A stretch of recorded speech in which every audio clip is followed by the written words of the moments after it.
Bonjour YouTube, je suis Sébastien et je voudrais aborder ce qui à mon sens est le principal problème des voitures électriques aujourd'hui. Et avant que les utilisateurs déjà confirmés de voitures électriques qui représentent malgré tout une petite minorité, je suis désolé les gars, s'acharnent contre moi et me disent que j'ai rien compris et que j'ai tort, prenez en compte le fait que je suis un particulier qui s'intéresse au sujet et que, avec toute la bonne volonté du monde, ça me semble encore trop compliqué et pas rassurant, ou en tout cas pas invitant. Donc prenez-le avec des pincettes, oubliez le fait que vous êtes des experts du sujet et que vous avez trouvé la solution qui vous convient, et dites-vous qu'on est encore des millions à pas l'avoir trouvé et que le problème donc se pose. Et ce problème, c'est la recharge. Où la charger, et comment, et à quel prix, et à quelle vitesse, pour faire quelle distance. On va rentrer un peu dans le détail des problèmes que je vois, mais la solution à mon sens, c'est la standardisation. C'est pas plaisant, c'est pas bien, ça agace tout le monde, mais au final, basons-nous sur un sujet qui fonctionne, les voitures essence, diesel, même GPL. Il y a une norme de la taille du goulot du réservoir et du pistolet et de comment on fait le plein et à peu près à quel prix. Tout ça, c'est standardisé, c'est normé et ça permet que le système soit simple. N'importe quel idiot demain qui passe son permis sans jamais s'être intéressé aux voitures est capable d'aller dans une station-service et de faire le plein. N'importe quelle station-service. Peut-être qu'il faut payer avant, peut-être qu'il faut payer après, mais le système fonctionne. Pour les voitures électriques, le premier problème, c'est les prises. Alors, il va falloir standardiser ça. Si vous regardez ici, entre les différentes prises murales qu'on peut avoir, alors je veux bien qu'il y ait la prise classique, ok. Après, il y a les prises industrielles, camping, 3C, 2. Je parle pas ces langues-là, moi. Et rien de tout ça ne me dit ce que je peux avoir chez moi facilement et, et à quelle vitesse ça va recharger réellement. Il va falloir faire un vrai travail d'éducation. Alors évidemment, je peux faire des mathématiques. Elles ont été faites sur ce site qui est lesvoituresélectriques.com. Ça me dit combien de kilomètres je peux charger par heure. À la maison, c'est 13 kilomètres par heure. C'est un peu lent. Et puis après, ça va jusqu'à 100, jusqu'à 200. Mais en pratique, c'est quoi la réalité? Et en me renseignant, je me suis aperçu que c'était aussi limité par le chargeur inclus dans la voiture. Donc toutes ces informations, il va falloir les normer et les rendre compréhensibles. Et puis après, il y a ce qu'on branche sur la voiture. Alors là encore, type 1 avec des adaptateurs de type 2 vers 3 ou type 1. Type 2, pareil, des adaptateurs. Chademo, le nom le plus con de l'histoire. Là encore, ça marche sur certaines voitures, pas forcément sur toutes. Le câble combo, ça marche sur certaines voitures, pas forcément sur toutes. Si on veut standardiser la recharge, il faut standardiser la prise sur la voiture. Il faut qu'elle soit intelligente, il faut qu'elle, c'est pas compliqué, qu'elle accepte jusqu'à et puis qu'elle fonctionne. À quelqu'un de mettre au point la technologie si elle n'existe pas, j'en sais rien, je suis pas électricien, mais il faut qu'il y ait une norme de prise sur la voiture et qu'il n'y en ait qu'une et que ce soit la fin de l'histoire. S'il n'y a qu'une seule prise sur les voitures, quelle qu'elle soit, il est facile d'avoir des chargeurs partout qui permettent de charger n'importe quelle voiture. Je vous laisserai lire le détail de ce que permet chaque prise si le cœur vous en dit. C'est pas tout à fait l'objet de cette vidéo. Et ensuite, il y a le problème des bornes de recharge. Là, on est sur le site ChargeMap. Alors, mettons, on va zoomer sur Lyon, puisque Lyon est un endroit que je connais. Quand on regarde, il y a énormément de prises. C'est un vrai plaisir. Le petit problème quand on regarde et qu'on zoome, alors il faut zoomer beaucoup évidemment, hein, puisqu'il y a énormément de prises.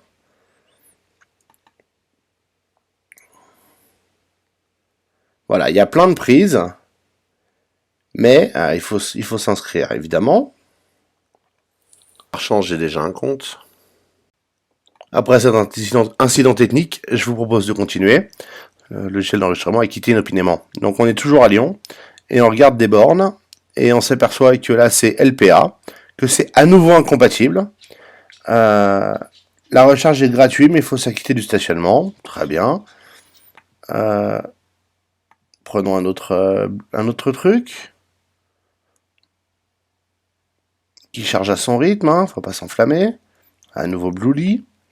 Il n'y a aucun moyen de différencier les bornes sur leur truc, très bien, mais elles sont toutes incompatibles. À nouveau un parking public, c'est l'usure complète, et moi je suis désolé, en tant que utilisateur théorique, alors encore un hôtel qui a des places apparemment, mais en tant qu'utilisateur théorique qui essaie de se convaincre de se convertir à la voiture électrique, je suis désolé, c'est trop compliqué, ça marche pas. Là, il y a 2 prises domestiques. Alors, les prises domestiques, a priori, c'est 13 km par heure. Donc, ça emmène nulle part. Et c'est pas contre ChargeMap, mais il est temps de développer massivement ce réseau électrique si on veut convertir massivement les utilisateurs. Quelques prises dans un parking ou sur une station-service vont pas suffire. Il faudrait que toutes les stations-service aient des bornes et assez de bornes pour pouvoir recharger plusieurs voitures. Sinon, on va jamais y arriver. Quand vous allez dans une station-service aujourd'hui, que ce soit sur autoroute ou en ville, ou sur nationale, peu importe, il y a régulièrement plusieurs voitures qui font le plein en même temps. Et ces voitures font le plein en quelques minutes. Quand il s'agit de charger une demi-heure, 1 heure, voire plus, une voiture électrique, il faut au moins autant de bornes qu'il n'y a de pompes, si ce n'est plus. Parce que les gens vont être là avec rien d'autre à foutre. Alors sur autoroute, les pétroliers pourraient installer des bornes partout, d'autant plus qu'ils ont déjà l'infrastructure avec leur boutique du terroir ou restaurant pour accueillir les gens et les occuper pendant une petite demi-heure au moins ou 1 heure pour recharger la voiture. Mais même là, c'est pas encore fait. Il faut arrêter que chacun développe son propre système. J'ai rien contre le fait que plusieurs entreprises fassent chacune leur réseau.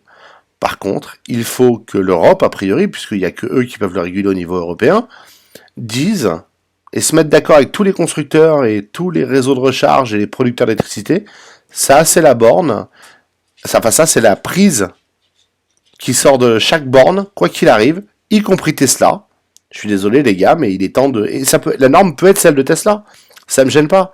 Mais fini les bornes réservées à qui que ce soit. Le système doit être neutre. On n'a jamais vu une pompe à essence dire non, on ne sert que les Mégane, ou que les Renault, ou que les Mercedes. Ça ne se fait pas. Donc ça ne doit pas se faire sur l'électrique non plus. Il faut développer le réseau et le standardiser à mort, jusqu'à ce qu'il n'y ait qu'une seule prise sur les voitures, et un seul type de câble donc sur les bornes qui vont à cette prise. Comme ça, au moins ce sujet-là ne sera plus un sujet d'inquiétude, ou d'interrogation ou d'incertitude. S'il y a une borne électrique, je peux m'y brancher, et il faut arrêter de demander aux gens de prendre un abonnement. Ça doit être comme l'essence, on peut s'arrêter, faire le plein, payer avec sa carte et repartir. Et c'est à ça que ça revient. Il faut simplement que ça fonctionne comme une voiture essence. Alors, il y a des tas de différences, mais pour faire le plein, ça revient à faire le plein. Je m'arrête, je branche ma voiture facilement avec ma prise standard dans ma prise standard, ça recharge. Quand j'ai assez d'électricité, je paye, ou je ferme, j'arrête et je suis prélevé de ce que j'ai payé, comme quand on paye sur une borne de station-service 24 heures sur 24. Et je peux repartir.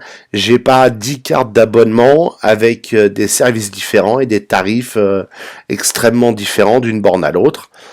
Ça doit être standardisé. Et je sais que je vais me faire engueuler encore une fois dans les commentaires, mais c'est ridicule.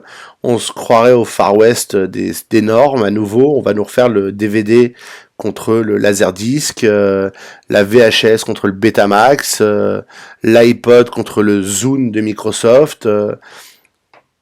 Pas avec des gadgets qui coûtent entre 40 et 100 000 euros, et même si vous prenez les moins chers, entre 15 et 100 000 euros pour une voiture électrique. Le concours des normes n'a pas de raison d'être à ces prix-là et est un jeu dangereux parce que, à force d'adaptateurs, ça devient ridicule. Merci d'avoir suivi cette vidéo, j'espère qu'elle vous aura intéressé, interloqué, que vous aurez une opinion que vous partagerez dans les commentaires, après vous être abonné et l'avoir liké. Évidemment, pour tous ceux qui vont me dire que je suis qu'un débile, qui n'a rien compris et qui ne comprendra jamais rien, je ne manquerai pas de vous répondre dans les commentaires. Mais pensez quand même que tout le monde n'est pas un expert de la voiture électrique et que certains se demandent s'ils peuvent passer à l'électrique. Et c'est pour cela que ce problème existe.